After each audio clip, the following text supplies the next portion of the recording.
ദൈവ തിരുനാമത്തിന് മഹത്വം ഉണ്ടാകട്ടെ. കർത്താവായ യേശു ക്രിസ്തുവിൻ്റെ നിസ്തുലമായ നാമത്തിൽ നിങ്ങൾക്ക് ഓരോരുത്തർക്കും എൻ്റെ എളിയ സ്നേഹവന്ദനം. നാം ദൈവദിനം ഓരോ ദിവസവും ധ്യാനിച്ചുകൊണ്ടിരിക്കുകയാണ്.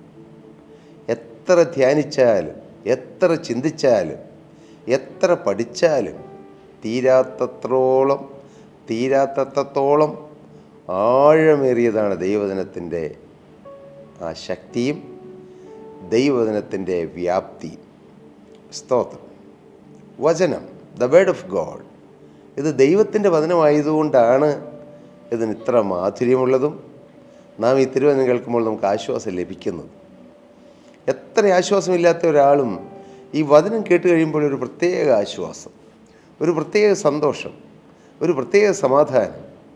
എല്ലാത്തിൻ്റെയും കാരണം ഈ വചനത്തിൻ്റെ ശക്തിയാണ്. പറയുന്ന ആളുടെ മേന്മ കൊണ്ടല്ല, വചനത്തിൻ്റെ ശക്തിയാണ്. കർത്താവിന് സ്തോത്രം. ഈ വചനം സഞ്ചരിക്കുന്ന വചനമാണ്.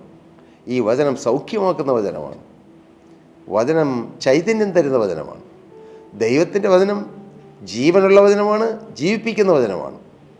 ചൈതന്യമുള്ള വചനമാണ്, ചൈതന്യം തരുന്ന വചനമാണ്. അന്തരിന്ദ്രിയങ്ങളെ ശോധന ചെയ്യുന്ന വചനമാണ്. ഹൃദയത്തിൽ മറിഞ്ഞിരിക്കുന്നത് വെളിപ്പെടുത്തുന്ന വചനമാണ്. പാതയ്ക്ക് ദീപം പകരുന്ന വചനമാണ് വചനം. ഹല്ലേലൂയ. നാം വചനത്തിന് മുമ്പാകെ ഇരിക്കുകയാണ്. The word of God. വചനം രണ്ട് വിധത്തിലുണ്ട്, ലോഗോസ് ആൻഡ് റീമ. ലോഗോസ്, ഈ എഴുതപ്പെട്ട ദൈവത്തിൻ്റെ വചനം, അതാണ് ലോഗോസ്. എന്നാൽ എന്താണ് റീമ?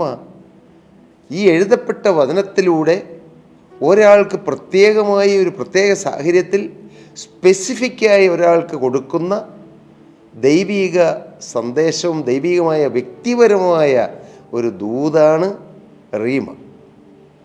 കർത്താവിന് സ്തോത്രം. ദൈവനാമം മഹത്വപ്പെടട്ടെ.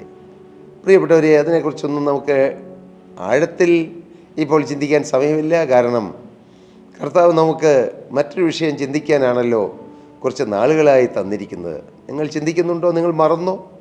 എന്താണ് ആ വിഷയം? അസാധ്യങ്ങളെ സാധ്യമാക്കുന്ന ദൈവം. കർത്താവിന് സ്തോത്രം. മനുഷ്യൻ്റെ മുമ്പിൽ അസാധ്യമായ വലിയ കാര്യങ്ങൾ, എന്നാൽ ദൈവം അത് വളരെ ലളിതമായും വളരെ ഭംഗിയായും വളരെ പെർഫെക്റ്റായും ദൈവം ചെയ്യുന്നു. നമുക്ക് വേണ്ടി പ്രവർത്തിക്കുന്ന ഒരു ദൈവം. നിങ്ങളൊന്ന് ചിന്തിച്ചേ, ഈ ഭൂമിയിലെ നിസ്സാരരായ നമുക്ക് വേണ്ടി ദൈവം പ്രവർത്തിക്കുമെന്ന്. എത്ര ഉന്നതമായ കാര്യമാണത്. ദൈവത്തിൻ്റെ വചനം പറയുന്നു, തങ്കൽ ഏകാഗ്രചിത്തന്മാരായിരിക്കുന്നവർക്ക് വേണ്ടി തന്നെത്താൻ ബലവാൻ എന്ന് കാണിക്കേണ്ടതിന് യഹോവയുടെ കണ്ണ് ഭൂമിയിലൊക്കെ ഊടാടിക്കൊണ്ടിരിക്കുന്നു. ഹല്ലേലൂയ. നാം ദൈവത്തിൽ ഏകാഗ്രചിന്തയോടിരിക്കുമ്പോൾ എനിക്ക് യേശു മതി, യേശുവിൻ്റെ സ്നേഹം മതി, യേശുവിൻ്റെ കരുതൽ മതി, യേശുവിൻ്റെ സംരക്ഷണം മതി, എനിക്ക് യേശു മതി, അങ്ങനെയുള്ളതായ ചിന്തയോടെ യേശുവിൽ ആശ്രയിച്ചും യേശുവിൽ ഏകാഗ്രമായും യേശുവിൻ്റെ മഹത്വമുള്ള വേലയിൽ വിശ്വസ്തരായി നിഷ്കളങ്കരായിരിക്കുന്നവരുടെ മേൽ ദൈവം തന്നെത്താൻ ബലവാനാണെന്ന് കാണിക്കേണ്ടതിന് യഹോവയുടെ കണ്ണിങ്ങനെ ഭൂമിയിലൊക്കെ ഊടാടിക്കൊണ്ടിരിക്കുന്നു. എത്ര ശ്രേഷ്ഠമാണ് ആ വാക്യത്തിൻ്റെ അർത്ഥം! എത്ര ബലം തരുന്നതാണ്! നാം ശൂന്യതയിലേക്ക് നോക്കി പ്രാർത്ഥിക്കുന്നവരല്ല, നാം ശൂന്യതയിലേക്ക് യാത്ര ചെയ്യുന്നവരല്ല. നമുക്കൊരു ദൈവമുണ്ട്. ആ ദൈവത്തെ അപ്പ എന്ന് വിളിക്കാനുള്ള പദവി നമുക്ക് തന്നിട്ടുണ്ട്. പ്രിയപ്പെട്ടവരെ, ഞാൻ ആമുഖമായി ഇങ്ങനെയെല്ലാം പറഞ്ഞാൽ അങ്ങ് പോകും. ഇന്നത്തെ വിഷയത്തിലേക്ക് വരാൻ പറ്റുകയില്ല. അസാധ്യങ്ങളെ സാധ്യമാക്കുന്ന ദൈവത്തെക്കുറിച്ചാണ് നാം ചിന്തിച്ചു വരുന്നത്. ഒത്തിരി ചിന്തിച്ചു, പലതും ചിന്തിച്ചു. യോശുവയെക്കുറിച്ച് ചിന്തിച്ചപ്പോൾ അസാധ്യമായിരുന്ന യോർദാൻ വിഭാഗിക്കാൻ യോശുവയ്ക്ക് ദൈവം കൃപ കൊടുത്തു. അസാധ്യമായിരുന്ന എറിയോ കോട്ട തകർക്കുവാൻ ഒരായുധം പോലും എടുക്കാതെ നിത്യനായ ദൈവം യോശുവയ്ക്കും ഇസ്രായേൽ ജനത്തിനും ഭാഗ്യം കൊടുത്തു. കർത്താവ് പറഞ്ഞത് അനുസരിച്ചത് മൂലം, ആരാധിച്ചത് മൂലം. നാം അതെല്ലാം ചിന്തിച്ചതാണ്. എന്നാൽ ഇന്ന് നമുക്ക് വായിക്കാം യോശുവയുടെ പുസ്തകം 10-ാം അധ്യായം 14-ാമത്തെ വാക്യം. യഹോവ ഒരു മനുഷ്യൻ്റെ വാക്ക് കേട്ടനുസരിച്ച ആ ദിവസം പോലെ ഒരു ദിവസം അതിനു മുമ്പും പിമ്പുമുണ്ടായിട്ടില്ല. നിങ്ങൾ ശ്രദ്ധിച്ചോ വാക്യം? ഞാൻ വായിച്ചതിൽ പിഴവന്നതല്ലത്. യഹോവ ഒരു മനുഷ്യൻ്റെ വാക്ക് കേട്ടനുസരിച്ചു എന്ന്. സാധാരണ മനുഷ്യൻ ദൈവത്തിൻ്റെ വാക്ക് കേട്ടനുസരിക്കുകയാണ്, അല്ലേ? അങ്ങനെയല്ല നാം തിരുവചനത്തിൽ വായിക്കാറ്. ദൈവത്തിൻ്റെ വാക്ക് മനുഷ്യൻ കേട്ടനുസരിക്കുന്നു. എന്നാൽ ഇവിടെ ഇതാ അത്ഭുതകരമായൊരു വാക്യം, യോശുവയുടെ പുസ്തകം 10:14. യഹോവ ഒരു മനുഷ്യൻ്റെ വാക്ക് കേട്ടനുസരിച്ചു. ദൈവം അനുസരിച്ചു മനുഷ്യൻ്റെ വാക്ക് കേട്ടിട്ട്. എന്തൊരു അത്ഭുതകരമായൊരു വാക്യമാണത്. അതേ പ്രിയരെ, മനുഷ്യനെ സ്നേഹിക്കുന്ന ഒരു ദൈവമുണ്ട്, നമ്മെ വാത്സല്യിക്കുന്ന ഒരു ദൈവമുണ്ട്. അവൻ്റെ പ്രമോദം മനുഷ്യപുത്രന്മാരോടുകൂടി ആയിരുന്നു എന്ന ദൈവത്തിലൊരു വാക്യമുണ്ട്. ദൂതന്മാരും മാലാഖമാരും എല്ലാം ദൈവത്തിനുണ്ടെങ്കിലും ദൈവത്തിന് ഇഷ്ടം മനുഷ്യരെയാണ്, മനുഷ്യപുത്രന്മാരെയാണ്. അവൻ്റെ പ്രമോദം മനുഷ്യപുത്രന്മാരോടുകൂടിയായിരുന്നു. കർത്താവിന് സ്തോത്രം. നമ്മെ സ്നേഹിക്കുന്ന ഒരു ദൈവം, നമ്മെ സ്നേഹിക്കുന്ന നിത്യനായ ദൈവം. വാസ്തവമായി നാം ദൈവത്തെ അനുസരിച്ച് മുന്നോട്ട് പോയാൽ നാം പറയുന്ന ദൈവം അനുസരിക്കും. അതൊരു കടന്നു കഴിയായിട്ട് പറയുന്നതായിട്ട് നിങ്ങൾക്ക് തോന്നുന്നുണ്ടോ? ഇല്ല. ഈ വചനം ഇങ്ങനെ എഴുതിയിരിക്കുന്നു, അതൊരു സത്യമാണ്. ദൈവത്തെ നാം പ്രസാദിപ്പിച്ച്, ദൈവത്തെ അനുസരിച്ച്, ദൈവ വഴിയിലൂടെ നാം മുന്നോട്ട് പോകുമ്പോൾ വാസ്തവമായി നാം ദൈവത്തോട് പറഞ്ഞാൽ ദൈവം നമുക്ക് വേണ്ടി അങ്ങനെ തന്നെ ചെയ്യും. എന്താണ് ഈ മഹാസംഭവം? 12-ാമത്തെ വാക്യം, യോശുവയുടെ പുസ്തകം 10-ാം അധ്യായം. എന്നാൽ യഹോവ അമ്മോന്യരെ ഇസ്രായേൽ മക്കളുടെ കയ്യിൽ ഏൽപ്പിച്ചു കൊടുത്ത ദിവസം യോശുവ യഹോവയോട് സംസാരിച്ചു.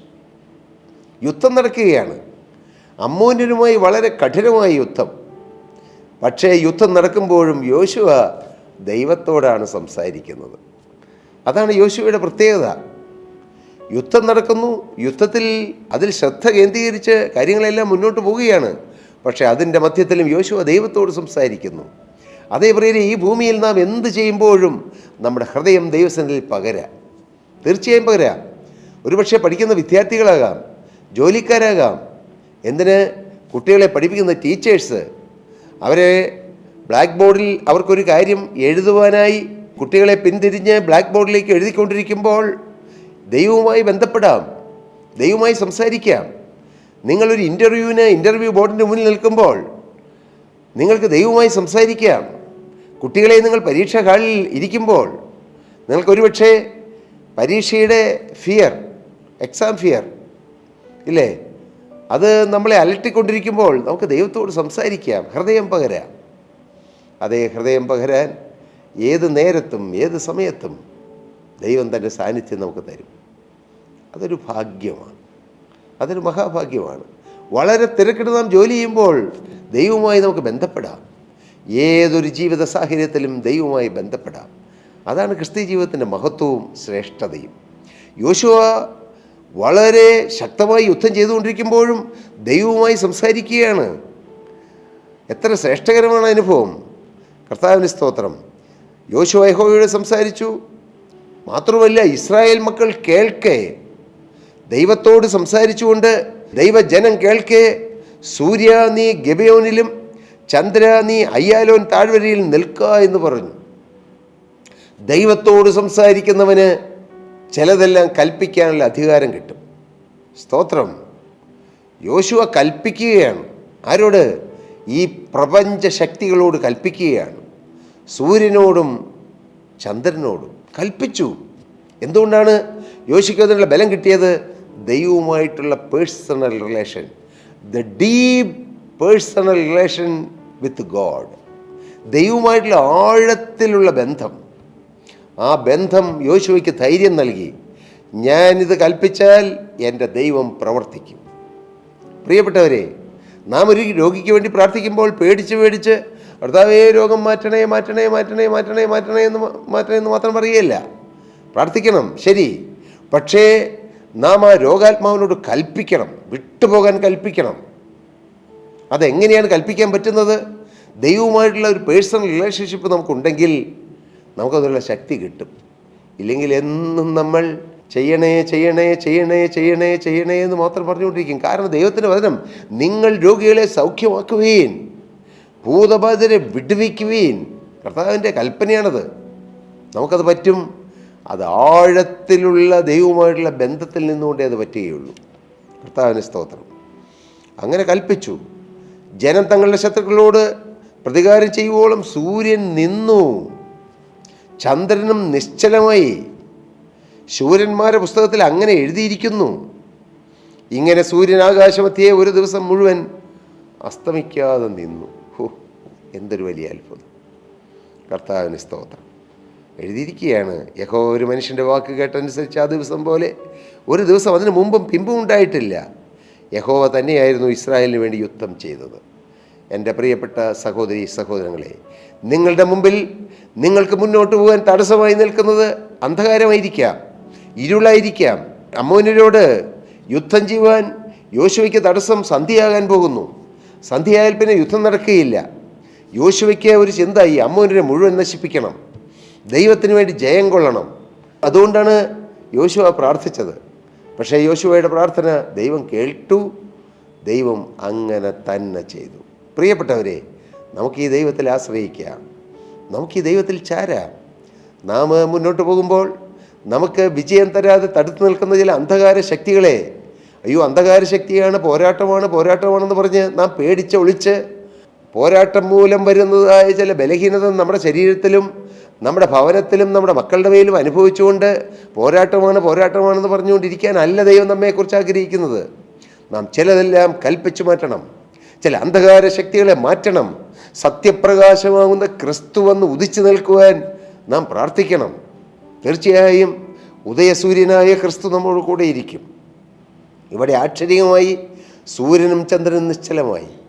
അതിന് മുമ്പുണ്ടായിട്ടില്ല, അതിന് പിമ്പുണ്ടായിട്ടില്ലെന്ന് ഞാൻ എവിടെയോ ഒരു മാഗസിനിൽ ആണെന്ന് എനിക്ക് തോന്നുന്നു ഞാൻ വായിച്ചു. ശാസ്ത്രം അത് തെളിയിച്ചിരിക്കുന്നുവെന്ന്. ഏതോ ഒരു കാലഘട്ടത്തിൽ സൂര്യനും ചന്ദ്രനും അങ്ങനെ പ്രകാശിച്ചു തുടങ്ങിയ കാലഘട്ടം മുതൽ നോക്കുമ്പോൾ എവിടെയോ ഒരു ദിവസം സൂര്യൻ അസ്തമിക്കാതെ നിന്നുവെന്ന് ശാസ്ത്രം കണ്ടുപിടിച്ചു എന്ന് ഞാൻ വായിക്കാനിടയായി ഏതാനും വർഷങ്ങൾക്ക് മുമ്പ്. എവിടെയാണെന്ന് ഞാൻ ഓർക്കുന്നില്ല. പ്രിയപ്പെട്ടവരെ, ദൈവസന്നിധിയിൽ സംഭവിച്ച സത്യം ശാസ്ത്രം തെളിയിച്ചുകൊണ്ടിരിക്കുകയാണ്. ഈ വചനത്തിൽ എഴുതിയിരിക്കുന്നത് സത്യമാണ്. പക്ഷേ അതിന് ഉപോദ്ബലകമായി ശാസ്ത്രം അത് തെളിവ് കണ്ടുപിടിച്ചിരിക്കുകയാണ്. ഞാൻ നിങ്ങളോട് പറയട്ടെ, അസാധ്യമാണത്, പക്ഷേ ദൈവം സാധിപ്പിക്കും. നിങ്ങളുടെ ജീവിതത്തിൽ എന്തെല്ലാം അസാധ്യമുണ്ടോ അതെല്ലാം സാധിപ്പിച്ചു തരാൻ ദൈവത്തിന് കഴിയും.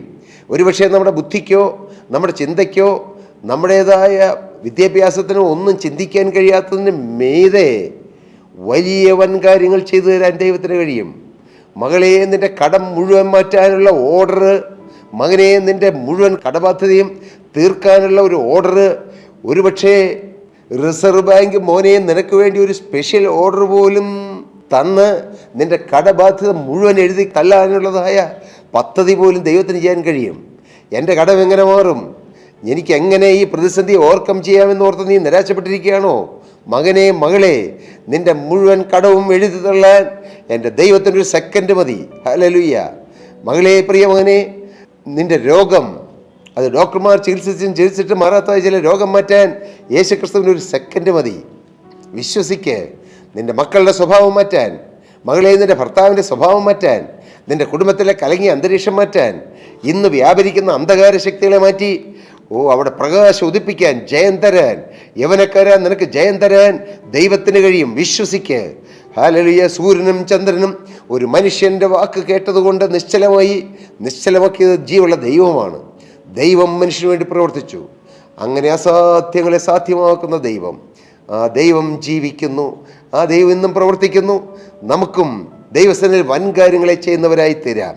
ജീവനുള്ള ദൈവത്തിൻ്റെ പ്രാർത്ഥനയിൽ വൻകാര്യങ്ങൾ നേടിയെടുക്കുന്നവരായി തീരാം. വിശ്വാസത്താൽ വൻകാര്യങ്ങളെ ഉറപ്പിക്കുന്നവരായി തീരാം. വിശ്വാസത്താൽ പ്രിയപ്പെട്ടവരെ ദൈവസന്നിധിയിൽ ചില വലിയ അത്ഭുതങ്ങൾ നേടിയെടുക്കുന്നവരായി നമുക്കും തീരാം. അതിനിടയാകട്ടെ. യോശുവയുടെ പുസ്തകം 10-ാം അധ്യായം നിങ്ങൾ കൂടെ വായിച്ച് ആ വലിയ അത്ഭുതം കണ്ട് ദൈവത്തെ സ്തുതിക്കാൻ നിങ്ങളും ഒരുങ്ങൂ. അതിന് കർത്താവ് നിങ്ങളെ ഓരോരുത്തരെയും സഹായിക്കട്ടെ. അസാധ്യങ്ങളെ സാധ്യമാക്കുന്ന ജീവനുള്ള ദൈവം നിങ്ങളുടെ ജീവിതത്തിലും വൻകാര്യങ്ങളെ ചെയ്ത് സ്വന്തമായ അനുഭവങ്ങൾ ഉണ്ടാക്കി ജീവനുള്ള ദൈവത്തെ സാക്ഷിപ്പാനും ഉയർത്താനും നിങ്ങളുടെ ഓരോരുത്തരുടെ ജീവിതത്തിൽ വലിയ അത്ഭുതങ്ങൾ തരട്ടെ എന്ന് പ്രാർത്ഥിച്ചുകൊണ്ടും ആശംസിച്ചുകൊണ്ടും അനുഗ്രഹിച്ചുകൊണ്ടും ഞാൻ വാക്കുകളെ നിർത്തുന്നു. ദൈവനാമം മഹത്വം കൊടുക്കുവാൻ ഇടയാകട്ടെ. സ്തോത്രം.